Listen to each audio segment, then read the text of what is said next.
The Manhattan skyline glittered against the twilight sky as Emma Bennett hurried down Fifth Avenue, her portfolio clutched tightly against her chest. Rain had begun to fall, light at first, then heavier, forcing pedestrians to seek shelter. At 28, Emma was a rising star in architectural design, but tonight her future hung in the balance. She was already 10 minutes late for the most important meeting of her career.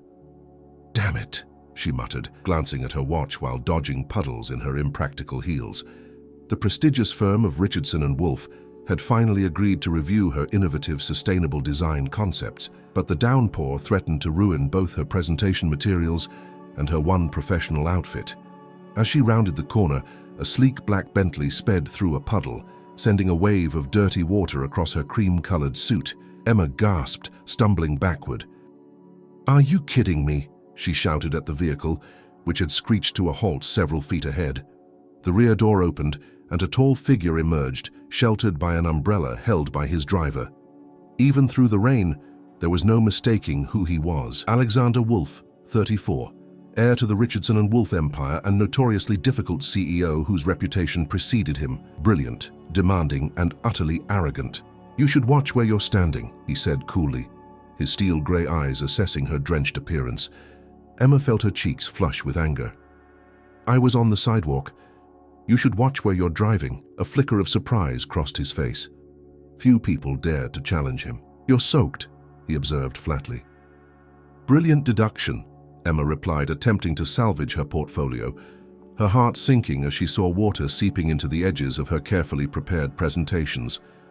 Alexander stepped closer, his tall frame imposing even without his reputation. "You're the Bennett appointment," he stated rather than asked. "You're late." "I wouldn't be late if your driver hadn't just turned my suit into a swimming pool," Emma retorted, professionalism momentarily forgotten in her frustration. To her surprise, the corner of his mouth twitched. "Get in the car," he ordered, nodding toward the Bentley. "Excuse me? Unless you prefer to conduct your presentation looking like that?" He gestured to her dripping attire. "The office is 3 blocks away. My penthouse is in the building next door. You can dry off there before your meeting." Emma hesitated.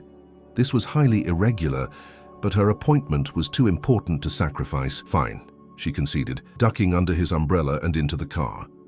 The ride was brief and silent. Alexander worked on his phone while Emma tried to stop her teeth from chattering. His penthouse occupied the top 2 floors of one of Manhattan's most exclusive buildings, with floor-to-ceiling windows offering panoramic views of Central Park. "The bathroom is through there," he said, pointing down a hallway. "I'll have my assistant bring you something dry to wear." 20 minutes later, Emma emerged wearing a borrowed blouse and skirt that must have belonged to one of his guests. The thought made her uncomfortable, but she pushed it aside. Alexander waited in the living room, 2 glasses of amber liquid on the coffee table before him. He'd removed his suit jacket and loosened his tie, looking slightly less intimidating, but no less commanding. "Better?" he asked, handing her a glass. "Much, thank you." Emma accepted the drink cautiously. "About the meeting. Show me your designs," he interrupted, gesturing to her portfolio. Emma blinked. "Here? Now? Is there a problem with that?" "No, I just thought that we'd stick to formalities and conference rooms." He took a sip of his drink. "I prefer efficiency. Show me what you've got, Ms. Bennett." For the next hour, Emma presented her concepts for sustainable urban development, watching Alexander's expression remain frustratingly neutral. He asked pointed questions that revealed his exceptional understanding of architectural principles, occasionally challenging her assumptions in ways that both irritated and impressed her. "Your ideas are," he paused, swirling his drink, "unconventional." Emma tensed. In the architecture world, unconventional could be either praise or dismissal, but innovative, he added. The integration of community spaces with renewable energy sources is intriguing. Outside, the storm had intensified.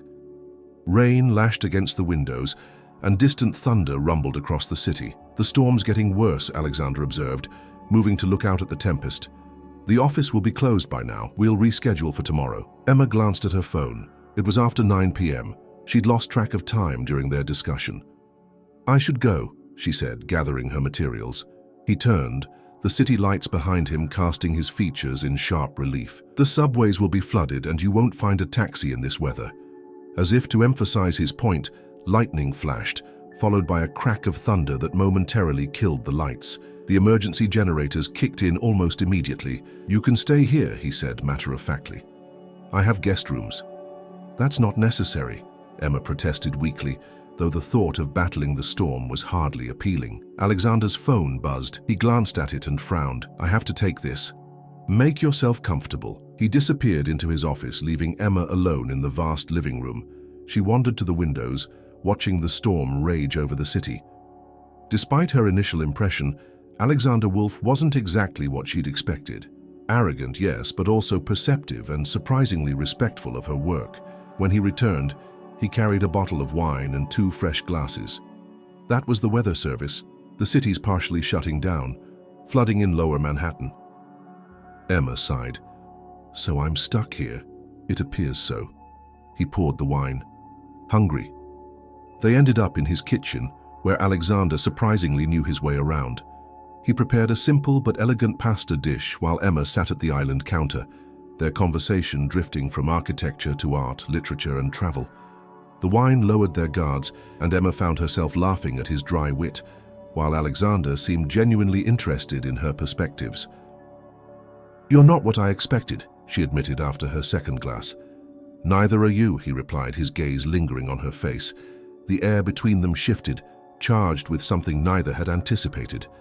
When he moved around the counter to refill her glass, his hand brushed hers and neither pulled away.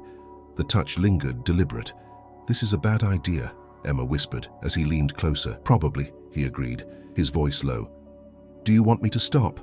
She didn't answer with words. The morning brought clear skies and uncomfortable clarity. Emma woke in Alexander's bed alone. She dressed quickly in her now dry clothes from the previous day, mortified by her lapse in judgment. She found Alexander in the kitchen, impeccably dressed in a fresh suit, reading financial reports as if nothing had happened. "I've arranged for a car to take you home," he said without looking up. "Your official meeting has been rescheduled for next week." Emma felt a chill at his detached tone. "About last night was a pleasant diversion," he finished for her, finally meeting her eyes. "But I don't mix business with pleasure long-term, Ms. Bennett. I believe we both understand that." His dismissal stung more than it should have. "Of course," she replied stiffly. "Thank you for your hospitality, Mr. Wolf." As the elevator doors closed behind her, Emma promised herself 2 things. She would secure the contract with Richardson and Wolf based solely on the merit of her work, and she would never again let Alexander Wolf see how much his arrogance affected her. She couldn't have known then how thoroughly both promises would be broken, or that in 9 months' time, everything would change with the arrival of a child whose extraordinary gifts would force them back into each other's lives under circumstances neither could have imagined. Emma stared at the email on her screen, reading it for the 3rd time to ensure she hadn't misunderstood. Richardson and Wolf had accepted her proposal. After months of refinements and presentations to various board members, her sustainable urban development concept would be the firm's showcase project for the coming year. "Congratulations are in order, I believe," said her assistant, Lily, poking her head into Emma's small office at the architectural firm where she'd continued working while developing her proposal. "Thanks," Emma replied, unable to fully embrace the excitement. This should have been the crowning achievement of her career thus far, but the timing couldn't have been worse. Her hand instinctively moved to her abdomen, where the evidence of that stormy night 8 months ago was now impossible to hide. The pregnancy had been confirmed weeks after her encounter with Alexander, and despite the shock, Emma had made her decision quickly. She would have this baby and raise it alone. She hadn't told Alexander. Their interaction following that night had made his position clear. She was a pleasant diversion, nothing more. The one time she'd attempted to contact him after learning of her pregnancy, his assistant had informed her that Mr. Wolf was in Tokyo for the month and unavailable for personal calls. Emma had taken the hint and moved forward independently, throwing herself into her work while preparing for single motherhood. The acceptance of her proposal meant she would now be working directly with Richardson and Wolf, and inevitably with Alexander himself. "When do they want you to start?" Lily asked, bringing Emma back to the present. "Next week," Emma replied, closing the email. They're fast-tracking the project. Later that evening, Emma sat in her modest Brooklyn apartment, reviewing the contract details. Her doctor had advised her to begin maternity leave soon, but the opportunity was too significant to postpone. She would have to manage both the project initiation and the final weeks of her pregnancy simultaneously. Her phone rang. Her older sister, Claire. "How's my favorite architect and my favorite niece or nephew-to-be?" Claire's voice was warm and supportive, as always. "We're fine," Emma replied, smiling despite her concerns. Richardson and Wolfe accepted the proposal. "That's fantastic, but..." Claire knew her too well. "What's wrong?" Emma sighed. "I'll be working with him, Claire." The father. A pause. "You still haven't told him? What would be the point?" He made it clear it was a one-time thing. "Emma, regardless of what he wants, he has a right to know. And this child has a right to know their father." Deep down, Emma knew her sister was right, but fear kept her silent. Fear of rejection, of complications, of Alexander's potential attempt to control the situation as he seemed to control everything else in his orbit. "I'll figure it out," she said finally. "One step at a time." The following Monday, Emma walked into the Richardson and Wolfe headquarters, her portfolio in one hand and her 8-month pregnant belly preceding her. She ignored the curious glances, focusing instead on maintaining her professional composure. The receptionist directed her to the main conference room where the project team would be gathering. Emma arrived early, wanting to settle herself before the others appeared. She was reviewing her notes when the door opened. Alexander Wolfe stood frozen in the doorway, his eyes immediately dropping to her abdomen before meeting her gaze with an unreadable expression. "Ms. Bennett," he said coolly, recovering quickly. "I wasn't aware you'd be joining us personally. I thought your firm was sending a team." "I am the team," she replied, struggling to keep her voice steady. "It's my design." He nodded once, then moved to the head of the table, maintaining a careful distance. Congratulations seemed to be in order, on multiple fronts. Emma felt heat rise to her cheeks. "Thank you." For several excruciating minutes they sat in silence as Alexander reviewed documents and Emma pretended to organize her already organized materials. Finally, he spoke without looking up. "How far along?" 8 months, she answered, watching his expression carefully.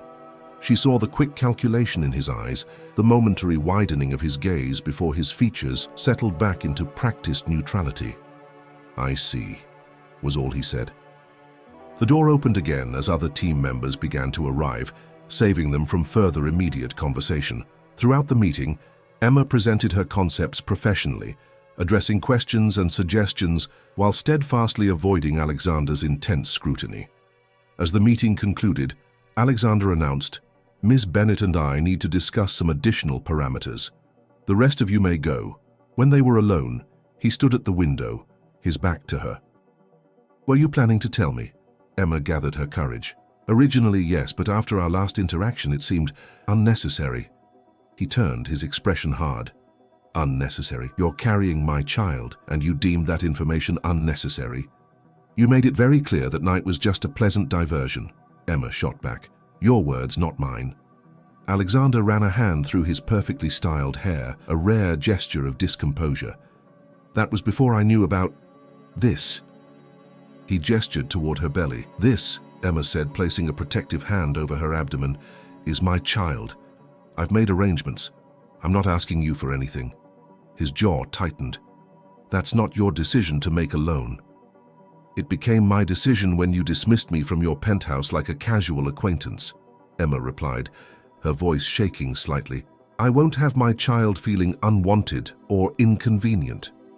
"We need to talk about this properly," Alexander said, his tone shifting from anger to something more controlled. "Dinner. Tonight." It wasn't a request. Emma wanted to refuse on principle, but the conversation was inevitable. "Fine. Text me the details." That evening, Alexander's driver collected Emma from her apartment, delivering her to an exclusive restaurant where a private dining room awaited. Alexander rose when she entered, his expression guarded but his manners impeccable as he helped her to her seat. "You're looking well," he offered, an awkward attempt at pleasantry. "Let's skip the small talk," Emma replied. "What do you want, Alexander?" He studied her for a moment. "I want to be involved." "Involved how?" Emma asked cautiously. "In every way," he stated firmly. "This child is mine as much as yours. I want full legal recognition, shared custody and input on all major decisions." Emma felt her heart rate accelerate. "You can't just walk in and demand..." "I'm not demanding, I'm stating my intentions," he interrupted. "I'm prepared to provide financial support, of course, but my involvement will not be limited to that. And if I refuse," Alexander's expression hardened, "I have considerable resources and the best legal team in New York. I would prefer not to use them, but I will if necessary." The threat hung between them, and Emma felt a surge of protective anger. "Is that how you want to start parenthood, with legal threats?" Something in her words seemed to reach him. His shoulders relaxed slightly, and he exhaled slowly. "No," he admitted, "that's not what I want." For the first time, Emma glimpsed uncertainty in his eyes. Alexander Wolf, the man who controlled vast business empires with unwavering confidence, looked genuinely lost. "Look," she said more gently, "I never planned to keep you from your child. I just didn't think you'd want to be involved, given your reaction after we spent the night together." "I wasn't rejecting you," he said quietly. "I was protecting myself." The admission surprised her. "From what?" Alexander hesitated, uncharacteristically vulnerable. "My parents' marriage was a disaster. My father treated my mother as an accessory, not a partner. I swore I'd never enter a relationship I couldn't fully commit to. That night with you, I wasn't prepared for how it affected me." Emma hadn't expected this glimpse behind his carefully constructed facade. "So you pushed me away." "It seemed simpler," he acknowledged. "I was wrong." Their conversation was interrupted as Emma suddenly gasped, her hand flying to her belly. "What is it?" Alexander asked, alarm crossing his features. "Nothing," she reassured him, smiling faintly. "The baby's kicking."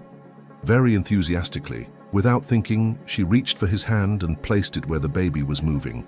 Alexander's eyes widened at the sensation of his child's movements. "That's remarkable," he whispered, a rare look of wonder replacing his usual controlled expression. In that moment, something shifted between them. Not romance or forgiveness, but a fragile beginning of understanding. They were connected now, irrevocably, by the life they'd created. "We need to find a way forward," Emma said. "For the baby's sake." Alexander nodded, his hand still resting on her belly. "I agree." Over dinner, they began mapping out a tentative co-parenting arrangement. Alexander insisted on moving Emma to a larger apartment in a building he owned, for security and convenience, he claimed. Emma reluctantly agreed after negotiating that she would pay a fair market rent rather than accept it as a gift. They discussed the upcoming birth, prenatal appointments, and the practical arrangements for the first months of the baby's life. Though tension remained, they managed to establish a framework for cooperation. As Alexander's driver took Emma home, she felt cautiously optimistic. Perhaps they could forge a functional relationship for their child's benefit, even if other complications remained unresolved between them. What neither of them could have anticipated was how their carefully constructed plans would be upended by the extraordinary child about to enter their lives. A child whose remarkable abilities would soon become apparent and change everything they thought they knew about parenthood, responsibility, and their feelings for each other. "She's perfect," whispered Emma, cradling the tiny bundle in her arms. After 18 hours of labor, Charlotte Grace Bennett Wolfe had arrived in the world. 7 pounds, 6 ounces of pink-cheeked perfection. Alexander stood beside the hospital bed, his usual composure abandoned as he stared at his daughter with undisguised wonder. "She's incredible," he agreed, gently touching Charlotte's miniature fingers. The past month had been a whirlwind of preparations. True to his word, Alexander had arranged for Emma to move into a spacious 3-bedroom apartment in a secure building. Though Emma had insisted on maintaining her independence, accepting only practical assistance rather than financial support, Alexander had been surprisingly respectful of her boundaries while remaining steadfastly involved. He had attended the final prenatal appointments, helped assemble furniture for the nursery, revealing a surprising aptitude for following IKEA instructions, and even taken parenting classes alongside Emma, much to the surprise of his executive team who were unaccustomed to their CEO blocking off non-negotiable personal time in his meticulous schedule. Now, as they gazed at their daughter, the complicated circumstances of her conception seemed distant and unimportant compared to the perfect reality of her existence. "Would you like to hold her?" Emma offered, sensing Alexander's desire despite his hesitation. With uncharacteristic uncertainty, he carefully took Charlotte into his arms, supporting her head with a gentleness that contradicted his commanding business persona. Something in Emma's heart softened at the sight of this powerful man, rendered vulnerable by 7 pounds of newborn. "Hello, Charlotte," he murmured, his voice tender in a way Emma had never heard before. "I'm your father." The first weeks passed in a blur of midnight feedings, diaper changes, and the surreal adjustment to life revolving around an infant's needs. Despite having a nurse Alexander had insisted on hiring, both parents were hands-on in Charlotte's care. Alexander converted the third bedroom of Emma's apartment into an office, working remotely when possible to be present for his daughter. Emma, who had arranged for 6 months of maternity leave, found herself both grateful for his involvement and bewildered by this new version of the man she'd previously known only as either an arrogant CEO or a momentary lover. "She's watching us," Alexander observed one evening as they sat in the living room, Charlotte awake in her bassinet between them. Really watching, not just staring. Emma looked up from her sketches. She'd begun working on new designs during Charlotte's nap times. "Babies can focus on faces from birth," she said, though she had noticed the same unusual alertness in their daughter's gaze. "It's more than that," Alexander insisted, setting aside his laptop to lean closer to Charlotte. "She's tracking everything, processing." As the weeks turned to months, Charlotte's development accelerated at a pace that began to raise eyebrows among family and physicians alike. At 3 months, she was grasping objects with surprising dexterity. At 4 months, she seemed to recognize patterns in the children's books Emma read to her, reaching out to touch specific images with consistent precision. "Dr. Friedman says she's just advanced for her age," Emma told Alexander after Charlotte's 6-month checkup. "Said some babies develop motor skills earlier, others language. Charlotte's ahead on both curves, but within normal ranges." Alexander, who had been unable to attend due to an unavoidable board meeting, frowned slightly. "Did you mention how she arranges her blocks?" Emma had indeed noticed that Charlotte didn't just stack her blocks randomly, as most babies would. Instead, she consistently arranged them in patterns, by color, by size, sometimes in sequences that seemed to follow a logic comprehensible only to her. "I did," Emma confirmed. "He said it's unusual, but not concerning." At 7 months, Charlotte spoke her first word. Book. Not mama or dada, as most parents might expect, but a clear request for the object that had become her favorite. By 8 months, she had a vocabulary of over 20 words, not babbling approximations, but clearly articulated terms. She could identify letters on flashcards and appeared to understand simple sentences read to her. Alexander, who had initially been concerned about maintaining professional boundaries with Emma while co-parenting, found himself spending more evenings at her apartment, both of them watching their daughter's remarkable development with a mixture of pride, wonder, and growing awareness that Charlotte was truly exceptional. "She's not just advanced," Alexander said one night after they'd put Charlotte to bed. "She's extraordinary." They sat in the living room, sharing the comfortable silence that had developed between them over months of co-parenting. Emma nodded, sipping her tea. "I know. The way she watched you explaining your spreadsheet today, she was actually following it." Alexander's lips curved in a rare, genuine smile. "My financial director doesn't follow my forecasting models that attentively." Their eyes met, sharing the unique joy and bewilderment of parents witnessing something remarkable in their child. The moment lingered, charged with an awareness that extended beyond their roles as co-parents. Alexander cleared his throat. "We should have her properly assessed, not just the standard pediatric milestones." "You mean like an IQ test? She's not even a year old?" Emma protested. "Not an IQ test specifically, but there are developmental specialists who work with gifted children. Dr. Abernathy at Columbia is the leading expert in early childhood cognitive development." I took the liberty of contacting her office. Emma raised an eyebrow, without discussing it with me first. Alexander had the grace to look slightly abashed.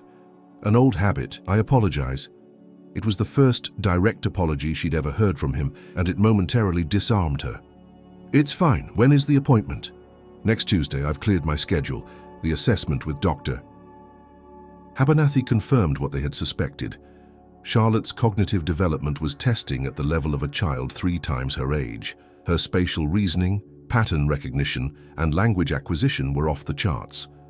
"I've seen advanced children before," Dr. Abernathy told them, reviewing Charlotte's results, "but Charlotte's abilities are truly exceptional. Her brain is making connections at an extraordinary rate." "What does this mean for her future?" Emma asked, holding Charlotte on her lap as the baby contentedly manipulated a complex puzzle toy. That depends, the specialist replied thoughtfully. Children like Charlotte need both stimulation and stability. Their intellectual development often outpaces their emotional maturity, which can create challenges. They need parents who can nurture their gifts while ensuring they still experience a normal childhood.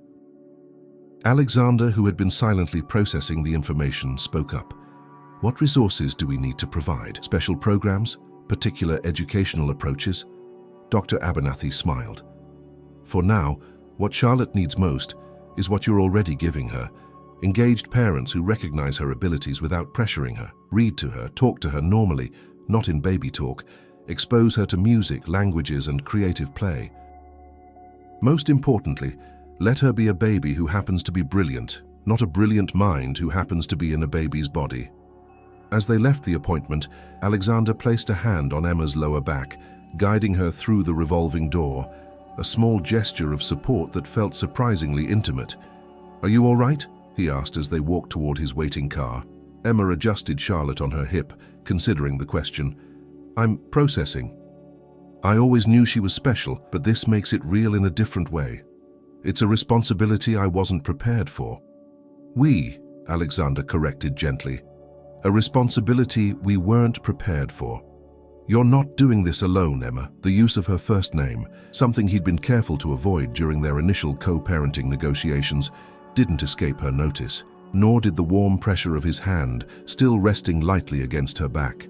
Charlotte gurgled happily, reaching toward Alexander. Without hesitation, he took her from Emma's arms, lifting her to his shoulder with the practiced ease that had developed over months of involved parenting.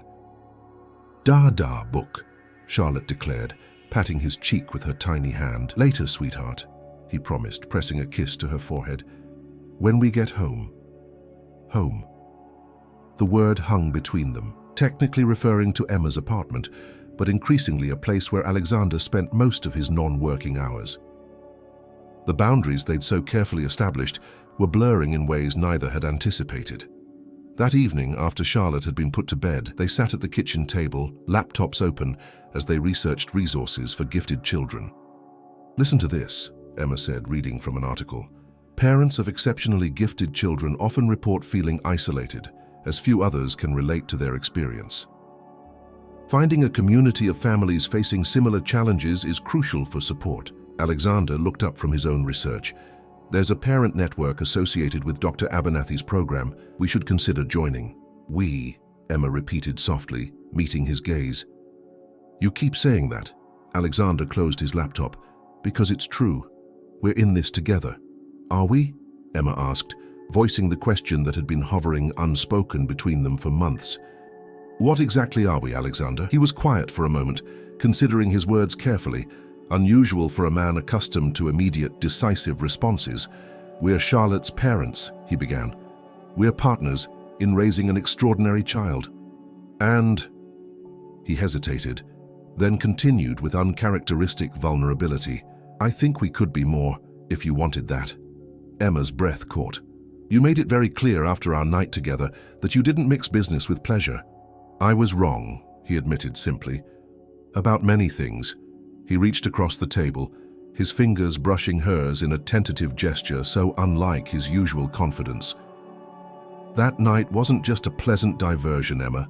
It scared me how much I felt. It was easier to push you away than to acknowledge that you had gotten under my skin, in a way no one ever had before." Emma didn't pull her hand away, but she didn't fully embrace his touch either. "And now, is this about Charlotte? About making a conventional family for her benefit?" Alexander shook his head. "Charlotte brought us back into each other's lives, but what I feel for you exists independently of her. I've watched you these past months, your strength, your creativity, your fierce protectiveness. I've seen the real Emma Bennett, not just the talented architect or the woman from that stormy night. And He paused, seeming to search for words adequate to express complex emotions. Another first for the typically articulate CEO. "I've fallen in love with you," he finished simply. "Gradually, then suddenly," as Hemingway would say. The literary reference surprised her almost as much as the declaration itself. Emma studied his face, looking for any sign of calculation or insincerity, but found only raw honesty in his expression. "I don't expect you to reciprocate," he continued when she remained silent. "I've given you every reason to distrust my intentions, but I wanted you to know where I stand." Emma felt tears prick at her eyes, overwhelmed by the unexpected confession. "I don't know what to say.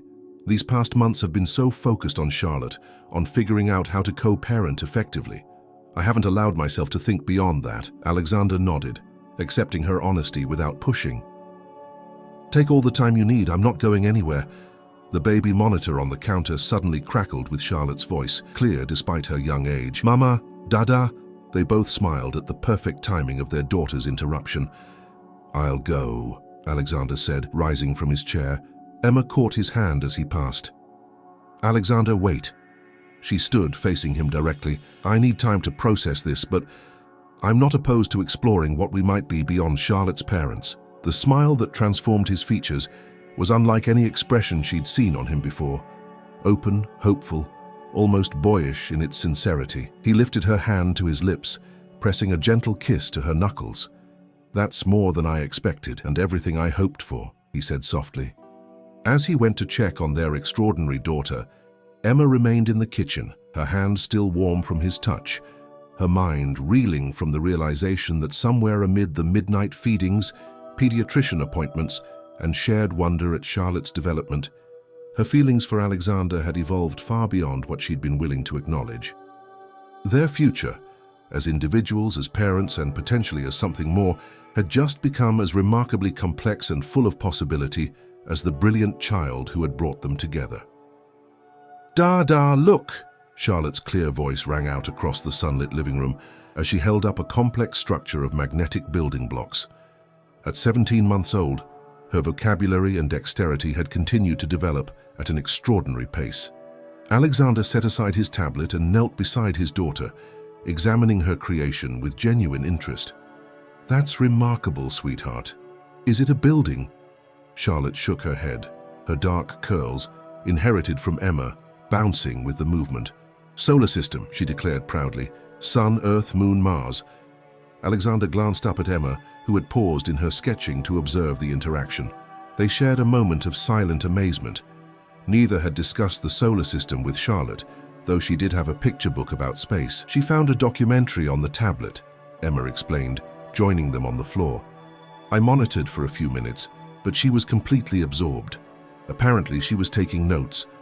The past 7 months had brought significant changes to their lives. After their conversation about potentially expanding their relationship beyond co-parenting, Emma and Alexander had proceeded cautiously, conscious of the stakes involved. They'd begun with actual dates, dinners without Charlotte, where they discovered common interests beyond architecture and business, a shared love of historical fiction, mutual appreciation for jazz, and surprisingly compatible views on everything from politics to parenting. Physical intimacy had followed gradually, both of them wary of repeating the rushed passion of their first encounter. When Alexander finally stayed the night 3 months later, it was with the clear understanding that this was about building something lasting, not convenience or momentary desire. Charlotte, with her remarkable perceptiveness, had adjusted seamlessly to seeing her parents' relationship evolve. "Dada, stay," she'd observed simply the first morning she'd found Alexander making coffee in their kitchen, accepting the development as natural and right. Now, as Charlotte explained the orbits of planets to her attentive father, Emma reflected on how profoundly their lives had changed since that stormy night nearly 2 years ago. The brilliant, difficult CEO had revealed himself to be a patient father, a thoughtful partner, and most surprisingly, a man capable of acknowledging his mistakes and growing from them. "Emma?" Alexander's voice pulled her from her thoughts. "Charlotte has a request." Their daughter was looking at her expectantly. "Museum today? Space museum?" Emma smiled. "You mean the planetarium at the Natural History Museum? That's a wonderful idea." Charlotte clapped her hands in delight, then returned to her construction with focused intensity. Alexander moved to sit beside Emma on the sofa, his arms settling comfortably around her shoulders. "I can rearrange my afternoon meetings," he offered. "Are you sure? I thought you had the Tokyo investors coming in." "Yoshida can handle the preliminary discussions," he replied. This is more important. Emma studied his face, still sometimes surprised by the shifts in his priorities. The Alexander Wolf I met 2 years ago would never have delegated an investor meeting. He smiled, acknowledging the truth in her observation. The Alexander Wolf you met 2 years ago hadn't met Charlotte, or really met you. His expression grew more serious. Speaking of meetings, my mother called again. She's quite insistent about meeting her granddaughter. Victoria Wolf, Alexander's mother, had been traveling in Europe when Charlotte was born, and had maintained a distant relationship with her son for years. Her sudden interest in family connections had been met with skepticism by Alexander, who remembered all too well the emotional neglect of his childhood. Maybe it's time, Emma suggested gently. People can change. Look at you. He raised an eyebrow. Are you saying I've gone soft, Miss Bennett? Not soft, she corrected, leaning into his embrace. Evolved. Charlotte needs family beyond just us. If your mother is genuinely interested in being part of her life, that could be valuable. Alexander considered this, watching Charlotte as she meticulously adjusted the position of her model planets. Perhaps I'll consider it. Later that day, as promised, they visited the planetarium. Charlotte sat transfixed during the presentation about stars and galaxies, asking questions that startled the museum guide with their precision and insight. Your daughter is quite remarkable, the guide commented as they explored the exhibits afterward. Has she always been interested in astronomy? Charlotte has diverse interests, Alexander replied diplomatically, having learned that drawing too much attention to his daughter's exceptional abilities often led to uncomfortable scrutiny. As they walked through the dinosaur exhibit, Charlotte's next requested destination, Alexander's phone buzzed with an email from his executive assistant. He frowned as he read it. Everything okay? Emma asked, noticing his expression while helping Charlotte examine a model of a Triceratops skeleton. Richardson and Wolf has been offered the Beijing International Center project, he said, his voice carefully neutral. It's the sustainable urban development contract we've been pursuing for months. Emma's eyes widened. That's incredible. It's exactly the kind of large-scale implementation your firm has been working toward. Our firm, he corrected automatically. In the months since Emma's design had been adopted as Richardson and Wolf's showcase project, she had been offered and accepted a position as head of their sustainable design division, maintaining her creative independence while gaining the resources of a major firm. The catch, Alexander continued, is that they want the lead architect on site for the initial 6 months of development in Beijing. The implication hung between them. Emma was the lead architect. The project was largely based on her innovative concepts. Oh, she said softly, glancing at Charlotte, who was now carefully comparing the dimensions of different dinosaur footprints embedded in the museum floor. That's complicated. Alexander pocketed his phone. We don't need to discuss this now. The museum closes in an hour. Let's make the most of our family day. Family. The word still carried a special warmth whenever either of them used it. Despite not having formalized their relationship with marriage, they had created a family unit centered around Charlotte's well-being and their growing connection. That evening, after Charlotte had been put to bed following an animated discussion about what stars were made of, Emma and Alexander sat in the living room, the Beijing opportunity looming large in their thoughts. You should take it, Alexander said finally, breaking the contemplative silence. It's the opportunity of a lifetime for your career. Emma shook her head. I won't uproot Charlotte. She's thriving with our current arrangement, her developmental specialists, the enrichment program. And you can't relocate to Beijing for 6 months. The New York office needs you here. We could make it work, Alexander insisted.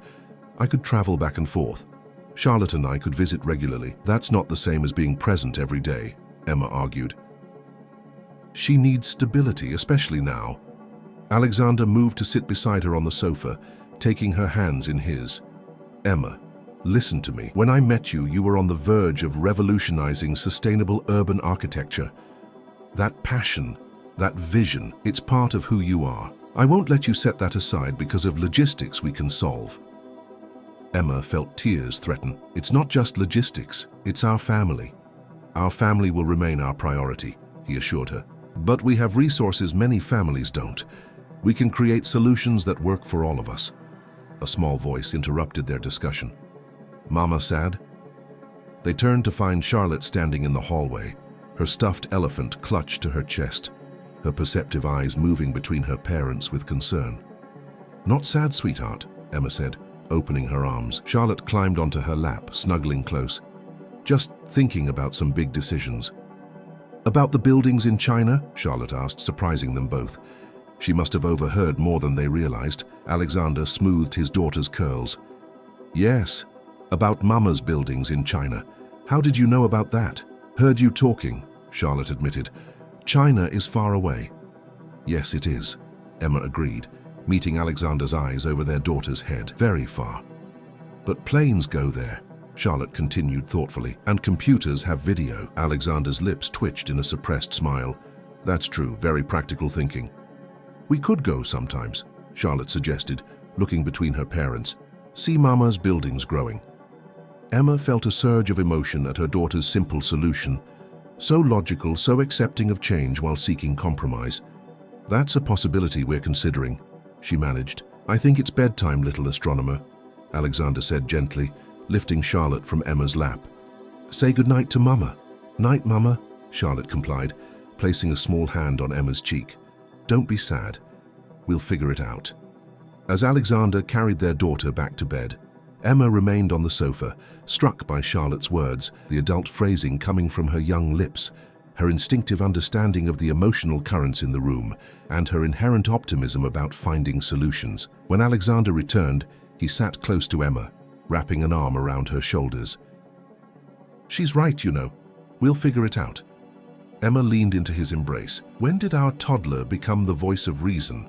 Somewhere between reciting the planets in order and explaining black holes to the museum guide," he replied with a soft laugh. "She gets her practical problem-solving from you. And her confidence from you," Emma added, turning to face him directly. "Alexander, I need to ask you something important." His expression grew serious, responding to her tone. "Anything." "These past months, living as we have been, raising Charlotte together, building whatever this is between us," she gestured between them, "it's been wonderful. But with this Beijing opportunity, I'm realizing we need to make some decisions about our future. Not just professionally, but personally." Alexander studied her face intently. "What are you asking, Emma?" She took a deep breath.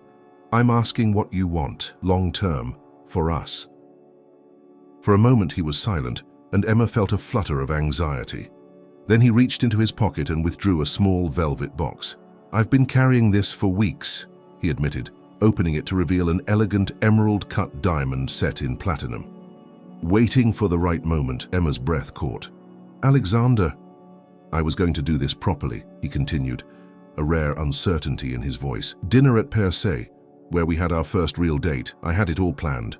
But perhaps this is better, here in our home, after being reminded by our remarkable daughter that solutions exist if we're willing to find them together." He took her hand, his grey eyes holding her gaze with an intensity that reminded her of their first meeting, yet with a warmth that had developed over their months together. "Emma Bennett, I love you. I love the family we've created. I want to build a life with you, whether that means supporting your work in Beijing or anywhere else in the world. Will you marry me?" Tears spilled onto Emma's cheeks as she nodded, words momentarily beyond her. "Yes," she finally managed. "Yes, I will." As he slipped the ring onto her finger, a small movement in the hallway caught their attention.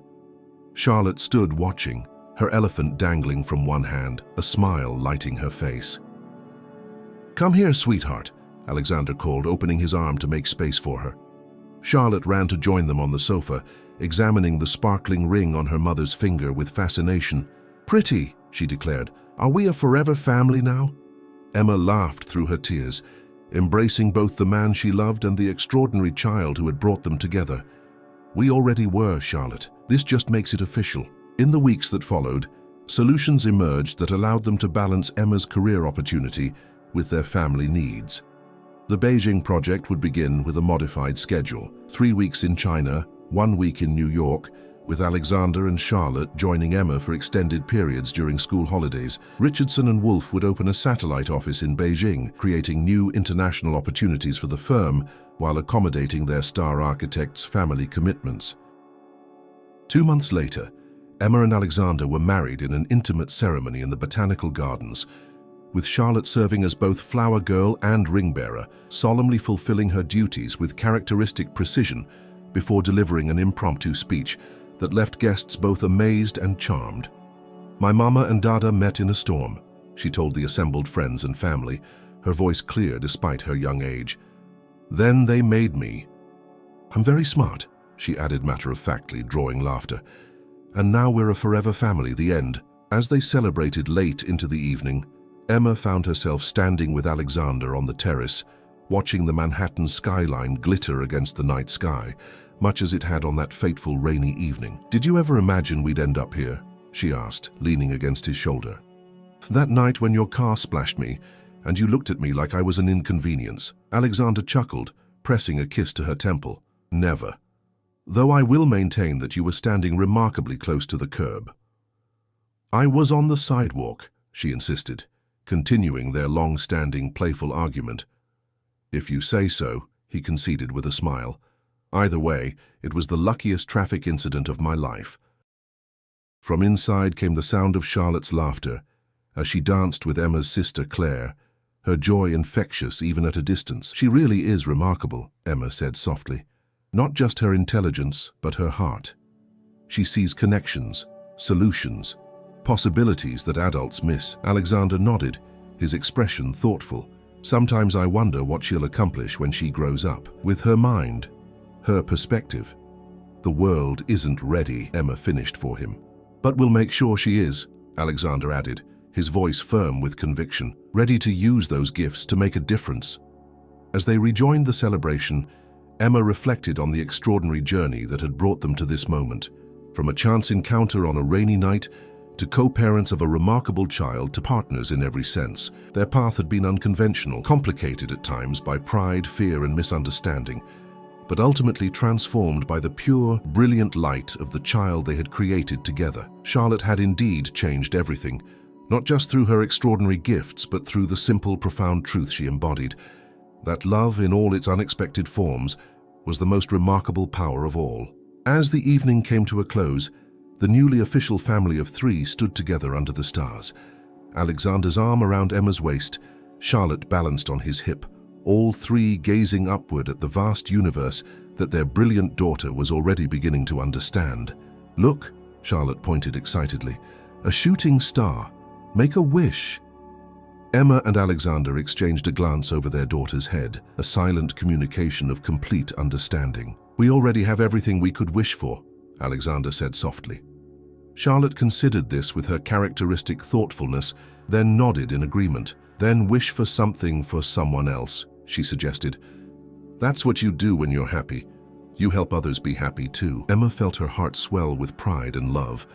Whatever challenges lay ahead, balancing careers and family, nurturing Charlotte's exceptional abilities while protecting her childhood, navigating the complexities of their rapidly expanding world, they would face them together, guided by the wisdom that sometimes came from the most unexpected sources, including, as they had discovered, from one remarkable child who had indeed changed everything.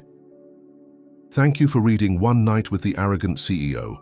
9 months later, a genius baby is born that changes everything. I hope you enjoyed this 4-chapter story of Emma, Alexander, and their remarkable daughter, Charlotte. If you enjoyed this story, please don't forget to hit that like button and subscribe to the channel. For more engaging stories like this one, your support helps us create more content just for you. I'd love to know, what part of the world are you watching from? Let me know in the comments below. Stay tuned for the next story coming soon.